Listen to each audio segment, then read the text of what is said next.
friends, Romans, countrymen, lend me your ears. I'm just imagining you. 3 of the scenes you're in: the funeral, Yep. the flashback with Vincent, and the whole first meeting of the critics. Yes. So I'm imagining you walking into this room and I'm just going to read the list, because anyone who knows that, you walk into a room containing Ian Hendry, Harry Andrews, Coral Brown, Robert Coote, Jack Hawkins, Michael Horden, Arthur Lowe, Robert Morley, Dennis Price, and then Vincent Price.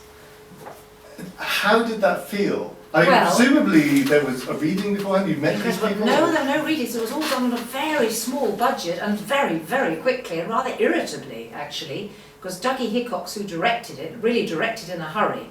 I don't know why there was so little money around, but I don't know what everybody was paid. It was Arthur Lowe. Did you mention Arthur Lowe? Arthur Lowe, yeah. That's sorry. I noticed other people are in the room with you. There's more. Yes, they come and go, and of course even the drunkards, the Sottos, they were ballet dancers, famous ballet dancers. I was in overwhelmed the whole time. I just adored everybody, without exception, really.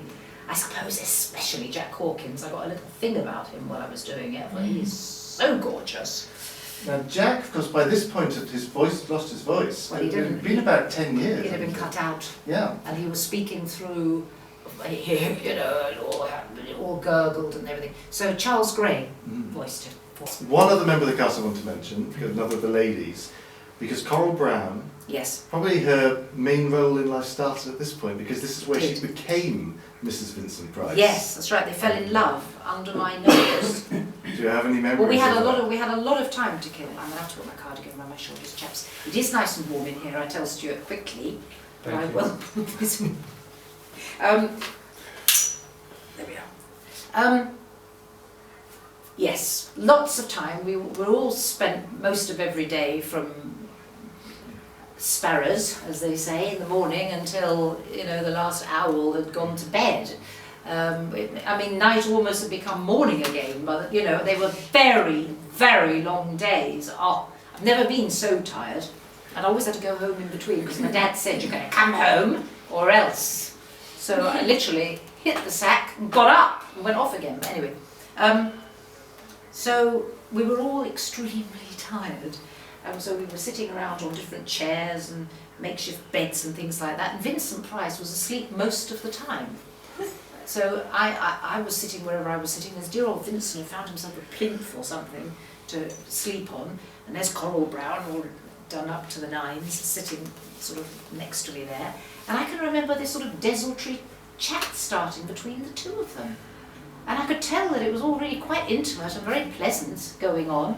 And indeed they actually fell in love, didn't they? Vincent is absolutely a throwback to what must have been the Victorian theatre and pre-Victorian theatre, when all that declaiming, yeah. Well, I read that he did this film because he always wanted to do Shakespeare. But he was always, as soon as he was the horror guy, everyone gave him horror, and so he had this script where he gets to do all the big Shakespeare speeches. He gets to do To Be or Not to Be, and Friends of Every Countryman, and he just jumped on it. That's why he did the film. That's interesting. You appeared with Coral Brown in 2 films, wasn't it? Killing of Sister George. Yes, so I did. Yeah. Oh, yes, in the taxi. And she was known for having a colourful sort of language. She did, but Victor, darling, no. I don't think my scene only involved Beryl Reid and the other nun. I don't think I met Coral, but what is so weird is that on my way home on the Underground, guess who I met? My Waterloo, the most unpleasant nun that was my teacher at school. And I remember saying to her, "Gosh, I've been playing a nun all day." You didn't use her, channel her. That is absolutely the truth as well. Sister Philomena. Things for you to look out for, because there is a group of meth drinkers, which we mentioned earlier. Oh, choreographed by the wonderful Tutti Lenka. There's 2 of them who, one you will probably might recognise and one you won't. One of them is a chap called Declan Mulholland. You'll know he's the larger gentleman. Yes. He's around for a long time, and he's best known for a part that you never see him in, because he was the original Jabba the Hutt in Star Wars. when they filmed the scene, but then decided it was too expensive to make a puppet of Jabba the Hutt, so it was cut from Star Wars. What? They were going to put a puppet on top of it. He was just he was walking as the character. But you will find him in the making of. Yeah, and they then, when they did a special edition, they added a CGI version on him. Well, Rory, thank you very much. Thank you, Madeline Smith. I do have a few things to say without